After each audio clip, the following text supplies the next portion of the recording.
Welcome to the Mystery College Podcast. Today, we're interviewing Philip Harris-Smith, and we're going to be talking about the Kabbalah. Welcome, Philip. Hiya. Do you mind if I drink a little tea as I speak? Absolutely welcome to. Thank you. As long as you let us know what flavor it is. Oh, it's just English black tea with milk. No sugar. No. Awful stuff. Good stuff. Good stuff. I'm curious about your Kabbalah practice. You mentioned you had practiced Kabbalah for a while, for a certain amount of time, and then at some point you had a revelation or eureka moment. Can you explain? Well, yeah, I was basically working my way through Transbalen's third book, the third key, as far as I understood it, and I'd spent several years actually struggling with the seventh key, and I had a very strong confidence that I was progressing. Just to give you an example, as I mentioned to you the other day, my wife is from my late wife is from a family of hereditary psychics, and she was actually this was really an incredible lucky thing for me, because she would be able to tell me what energy was before I told her what the letter I was working on was. And this produced a degree of verification that, is a priceless sort of facility to have access to. So what would happen is that sometimes I'd go into another room, I'd work with one of the letters from the first key, and then I'd come back and we, watch something on telly with the missus, and the cats we had, they've all passed on due to old age. Zul remains, and they'd all kind of come and sit with her and have nothing to do with me. And she sometimes she'd ask me to just go away for a bit to a different room until I cooled off. And it doesn't really matter if it was a water-related letter or a cash-related letter or a fire-related letter. She'd use the term cool off. And, to her, it was like, although I was just sitting there watching the telly, it was like I was screaming, shouting, and throwing things at the window. That was the kind of vibe that she was getting. And I did feel absolutely dreadful sometimes after people talk about how wonderful the single letter key was. It used to beat me up, to be honest with you.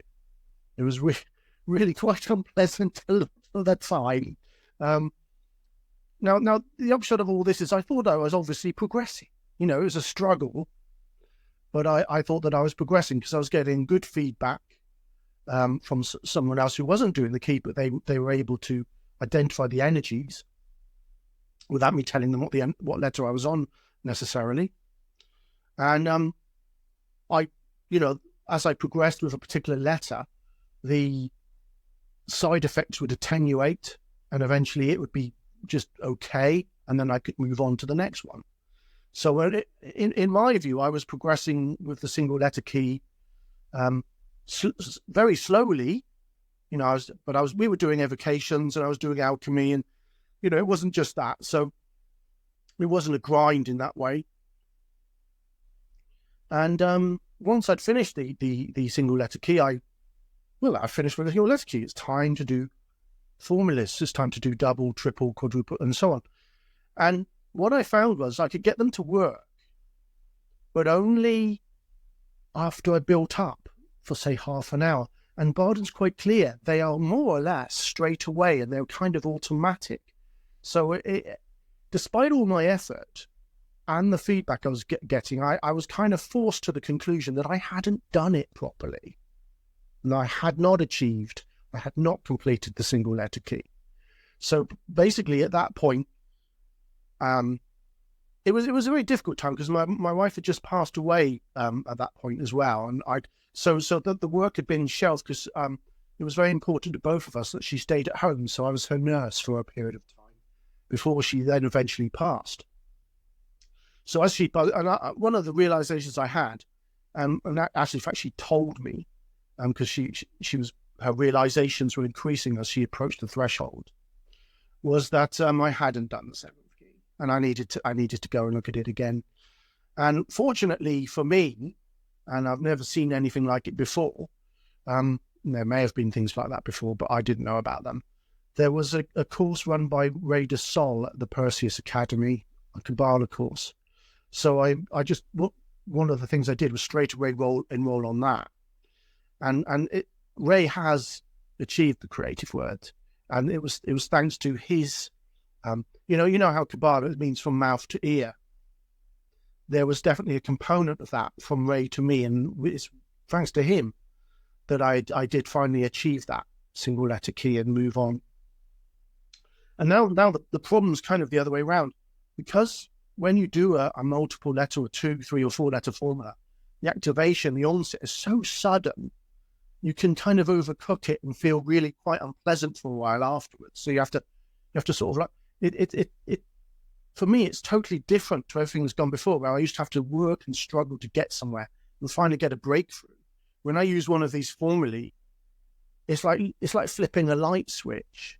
So I have to be very careful not to forget myself and, do too much.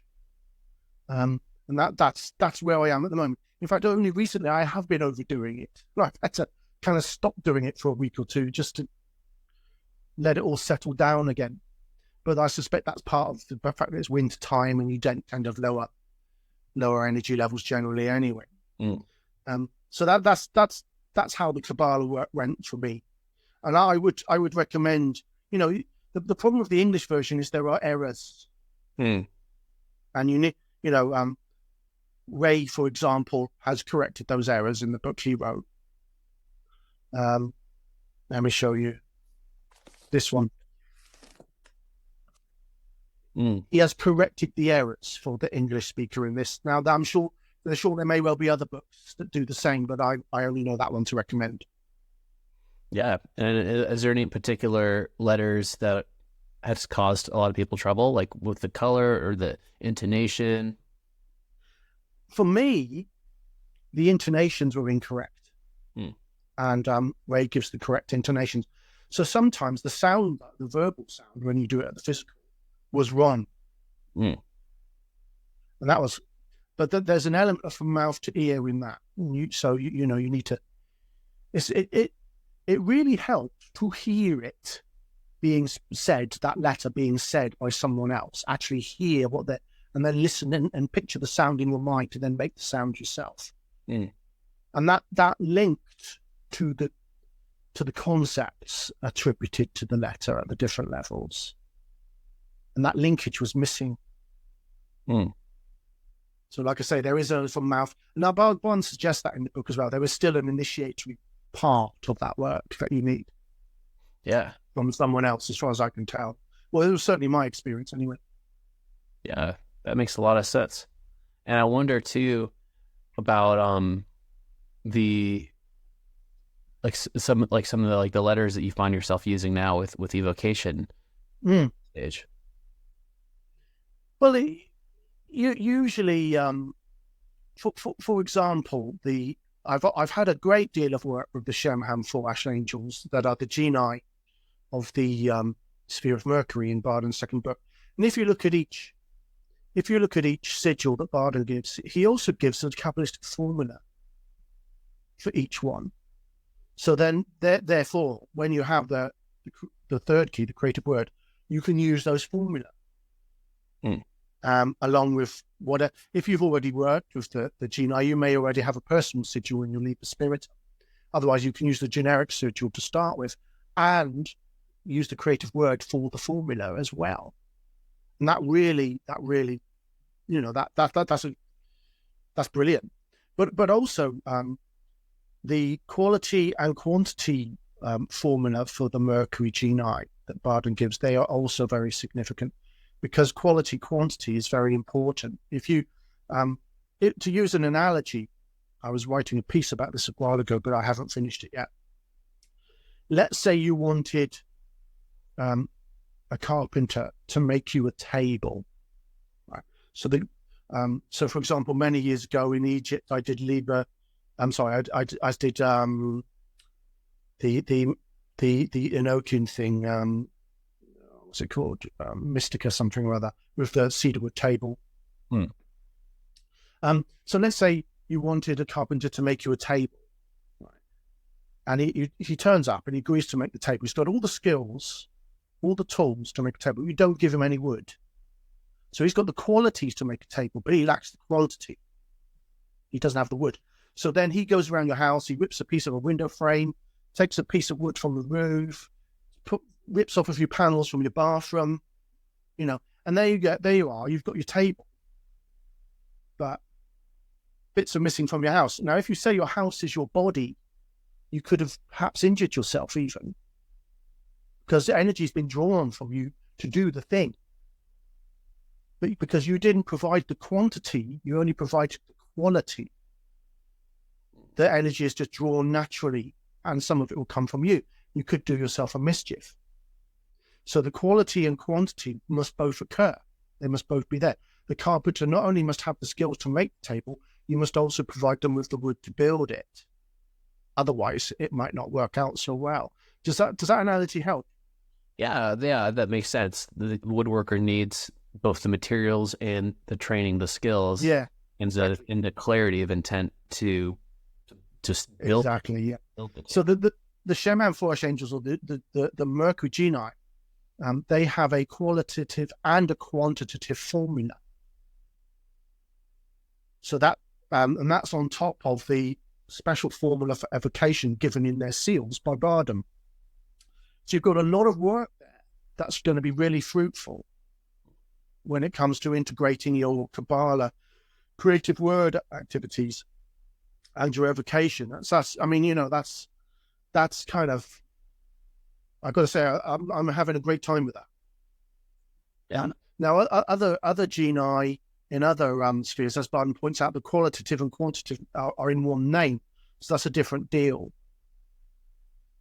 They're more. Yeah, you need to make sure you've got plenty of fluid. If you're evoking them, you have to make sure there's plenty of fluid in the triangle, or they'll draw it from the environment, and you're part of the environment. So that'll be a strain on you, and if you may have a bad cold afterwards or something. Make sure the quantity and the quality are there. And like I say, at the moment for me, the integration with the creative word and evocation is primarily to do with the Mercury Genii, because it's just there for you. You've got the quantity, you've got the quality, and on top of that, each seal that Bardem gives has another formula as well, specific to that genii. So it's all good. I mean, it's really difficult to describe it apart from saying it's all good. I'm sorry, I can't say any more about it than that. It's all good. I can't really think of how to else put it. Yeah, put it in a very West Coast United States way. It's all good. No, it really is brilliant. All right. You can utilize both things in one activity. It's tremendous. Yeah, it's very tremendous. And speaking of like bridging different activities together, you mentioned in another call we had about the implementing Cabala with the spagyrics, the alchemy. Yeah. So what if someone has got as far as the fluids in initiation dramatics, it's happy days when it comes to spagyrics or mineral alchemy, because you can just load the electromagnetic fluid into your materia and fill it with an intent as it progresses. May I come off on a massive tangent a moment? Go for it. One of the reasons I got into alchemy before I was progressing with Bardem was an alchemical ritual the Golden Dawn provided, Francis King provided in the complete Golden Dawn system of Magick. And that involved the lotus wands and flashing tablets and evoke. The crux of it comes from the Golden Dawn Z2, where it says, during your alchemy, you can evoke the elemental of the materia, check its appearance, and then see how the materia is progressing based on the changes in the elemental's appearance. So in other words, you see a change in the elemental before you see a change in the matter that you're working on. And that really, whatever people say about the GD, I've not seen that anywhere else. That's remarkable. So it's in Z2, and then it's expanded on by Francis King in this alchemical ritual. Apparently Francis King decided didn't want it put in, and Rigardi put it in. and then they both died a few years later or whatever. So there it is. And it's basically, you've got all these Arbitel Olympic spirits, and you've got flashing tablets and lotus wands. And because I was much more into ritual back then, I mean, I was loving that, you know. So, and then you've got to put the flask out in the waning moon before dawn. So I get up at 4 a.m. and stick it on the windowsill, you know, set the alarm so I go and get the flask before the sun rose, and all this kind of stuff. And that was my first interest in alchemy, because you know, before that I was just doing magic. And I did get a result, but the result disappeared within hours. It literally disappeared. And that got me interested in alchemy in general. You know, that just started an overall study of lab alchemy. I don't mean the sort of inner alchemy kind of stuff. You know, there's plenty of the equivalent stuff to that in all sorts of meditation and magic. So anyway, that's an aside. We were talking about Kabbalah, weren't we? Sorry about the aside. Could you bring me back to where I am? Sure. We're talking about the relationship between Kabbalah and lab alchemy. That's it. So in the modern day, my approach to it, just like I say, in initiation hermetics, you can load the material. You know, you can put a magic mirror shining on it. You can put it in the bowl of a magic mirror if you make a plaster of Paris one. And obviously you can use a Kabbalistic formula. You know, it depends. Or you can evoke you can evoke a genii to visible parents instead of using the alchemical product to help it manifest. You can ask it to act upon the material in the circle where you have evoked it. You know, there's all sorts of options and ways to integrate hermetics as a whole. You know, because they're all techniques towards the same thing, I would suggest. So in the current day, it's usually a question of the Kabbalistic formula and the electromagnetic fluid, because as Barden points out, this is certainly one way. But also, obviously, putting that into the material is Eucharistic. If, for example, you can really improve a spagyric, you know, you can really. As you know, I tend not to look to ingest the metals, even the non-toxic ones. But as long as you go with a kind of herb that is usually to be found for seasoning and cooking, I don't see any real hazard there. Yeah. So, you know, a little rosemary goes with lamb, so you can ingest a few drops of rosemary oil. It's not gonna lay you out, I suspect. You probably survive, you know. So yeah, so with a lot of the alchemical products I showed you upstairs, a lot of them will have had a Kabbalistic formula and a electromagnetic vault added to them.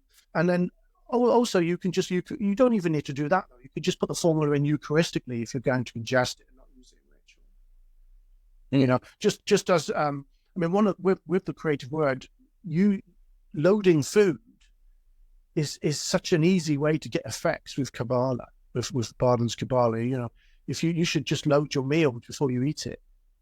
However delicious it may smell, resist the urge and just spend a minute putting a formula into the food, and then just, you know, that's just such an effective way to get stuff done. Yeah, it's very effective. And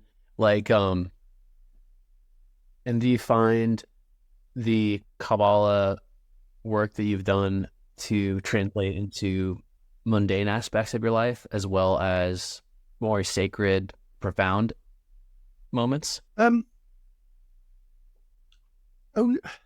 only reason I haven't is because I don't really want anything at the moment.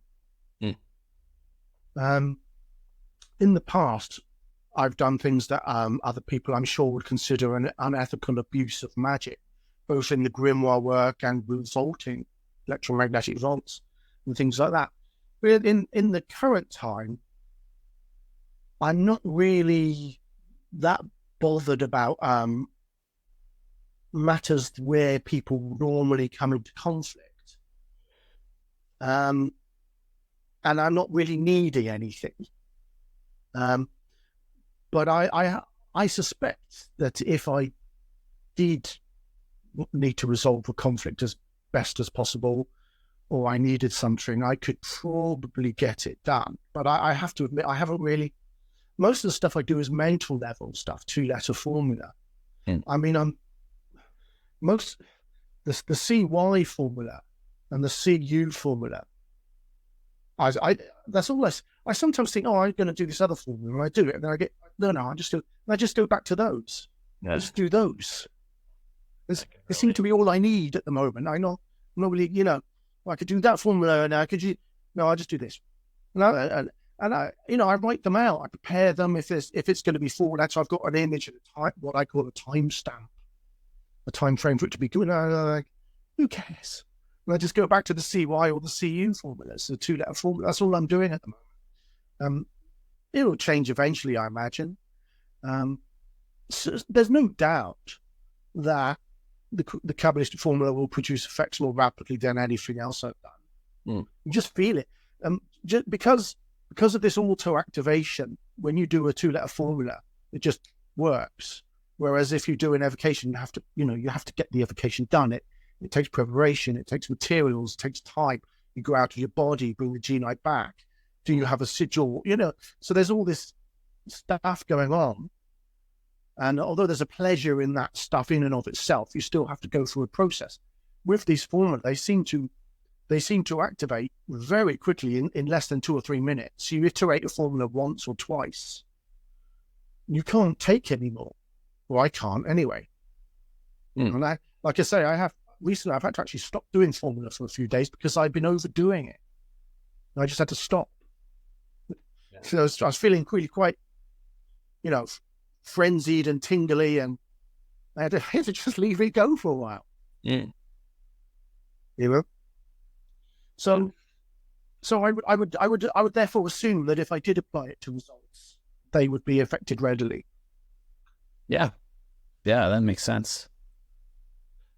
I'm curious about the painting your wife made. Oh yeah. Of the Kabbalah. My wife.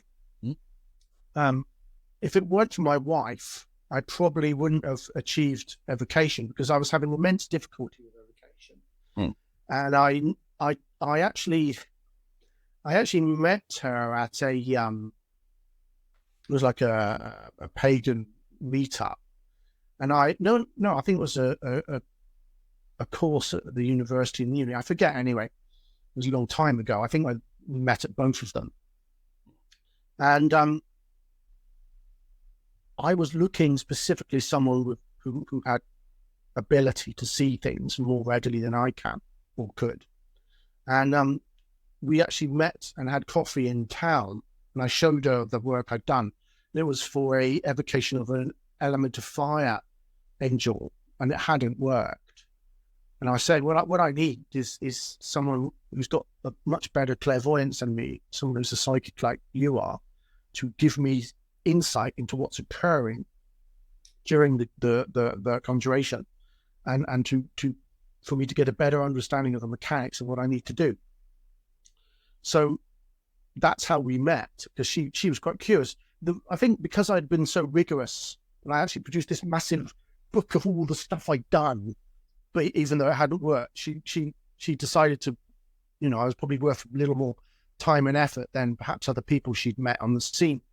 And we ended up working together, and the other people I was working with didn't seem to have her level of application. One thing led to another, and we eventually started dating and eventually got married. And that, the thing about Jan was, she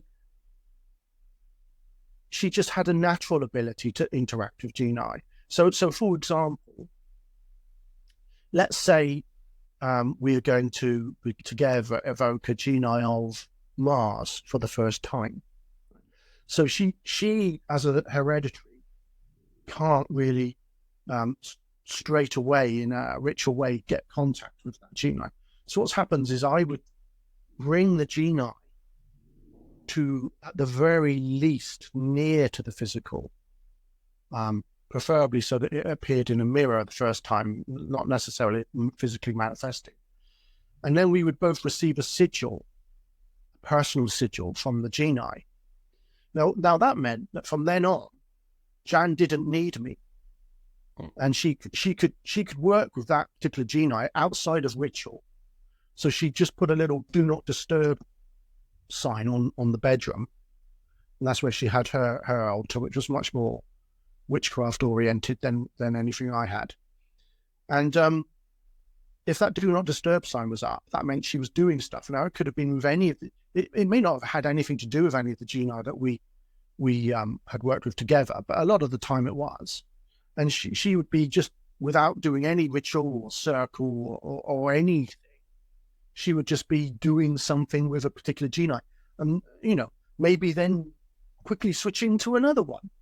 Mm. So once she had the sigils in her Liber Spiritum, she could just turn the page, and it's the skill set is completely different, and the capabilities are totally different to what a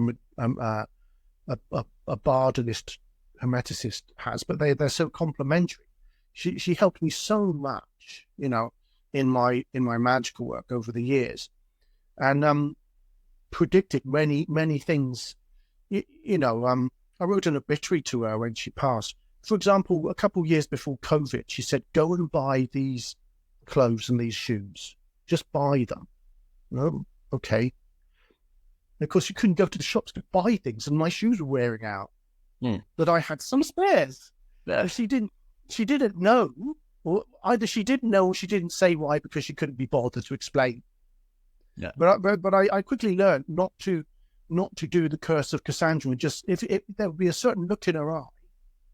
If that look was in her eye, I'd go and do what she said, and not worry about why or how illogical or absurd it may seem at the time.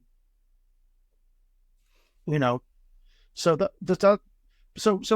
imagine having someone with that incredible natural ability married to you and are sharing roughly the same objectives in hermetics that you have. And that's how lucky I was for that she was my wife. Yeah. Oh, it's brilliant. It's beautiful to hear. And I'm curious about if you guys had any tandem practices together. Like you mentioned how you'd pull down sigils through ritual magic, and then she'd be able to interact with them. Is there any other tandem things you would do together? The alchemy. She like I said, that really cool thing that the GD said is evoke the elemental of the material and judge by its appearance how your work is doing. Well, she could kind of look at the material and tell me if it was beginning to change state. Oh. So it would be interesting, because that meant that you wouldn't need to just go to all the trouble of evoking, but not always, sometimes she'd say, "I was just doing this now." And it wouldn't, her description of it is not relevant to any alchemical terminology that I was aware of. Because she's describing something from her perspective as a non-alchemist. But she could tell me what was happening to the material. And eventually I would be able to get the vibe of that myself. Because once I knew there was something, I could kind of start to look into the material myself and perhaps a little more dimly get a sense of what she was talking about. And that was, so there were so many situations there where having a powerful hereditary psychic as your wife who wanted to help you with your work. But, she did get, I have to say, she did, in all fairness to myself, she did get stuff out of it. I mean, we did things like the extrasolar work, an extrasolar sphere, and that wasn't something that was anything to do with what her family knew about or that she'd ever experienced. So she did get, she did also get access to these genii that she wouldn't have normally been able to interact with. So it was a symbiote. It wasn't all just for me, if you see what I mean. Yeah, that's brilliant. And do you have any advice for people who may either have a partner currently or people who are seeking out a partner who is spiritually or magically practicing inclined? Would you have any advice to them? Yeah, there's a really nice method called the dark mirror method, written by a guy called Poke Runyon. Hmm. Now it does write it for the Garitic spirits, but you can do it with Enochian or angels in general. You don't have to do the Garitic spirits with it, but the methodology is fairly clear.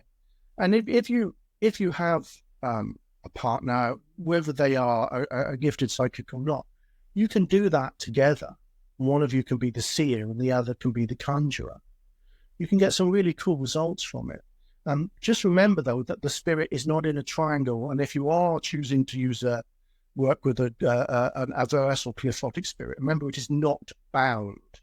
Mm-hmm. So it can say and do whatever it likes to an extent. Obviously, your ritual will protect you, but you can't, when it comes to the more negative beings, you cannot trust so much what they say, because they're not bound in the same way as they are when they are forced to appear in a triangle. But yeah, that's a really nice method with the two candles and the piece of obsidian, and you write the sigil on it. One of you's the seer and the other's the conjurer behind. That'll get some nice results if you're a magical couple, or even a magical just friends. You can get some good work there. Yeah. Is there any last pieces of advice you'd give to folks who are wishing to pursue Kabbalah?